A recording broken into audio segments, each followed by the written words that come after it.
তিন দিনের সফরে মঙ্গলবার দিল্লি যাচ্ছেন মমতা বন্দ্যোপাধ্যায়। বৈঠক করবেন অন্না হাজারের সঙ্গে। তারপর বুধবার দুপুরে দিল্লির কনস্টিটিউশন ক্লাবে যৌথ সাংবাদিক বৈঠক করবেন মমতা বন্দ্যোপাধ্যায় এবং অন্না হাজারে। অন্না শিবির সূত্রে খবর, অন্না কেন মমতা বন্দ্যোপাধ্যায়কে প্রধানমন্ত্রী হিসেবে দেখতে চান সেটাই বলবেন সাংবাদিক বৈঠকে। কিছুদিন আগেই রালেগঞ্জ সিন্ধিতে অন্নার বাড়িতে গিয়ে তার সঙ্গে দেখা করেন তৃণমূলের সর্বভারতীয় সাধারণ সম্পাদক মুকুল রায় এবং দলের সাংসদ কেডি সিংহ।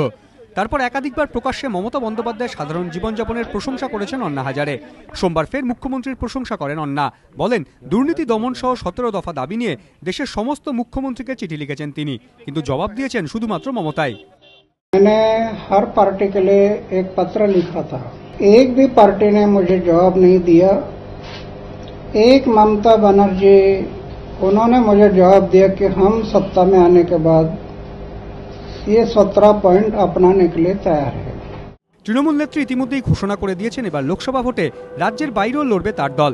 এমনকি তার দাবি, আসন্ন নির্বাচনে তৃণমূলই হবে কেন্দ্রের সরকার গঠনে নির্ণায়ক শক্তি।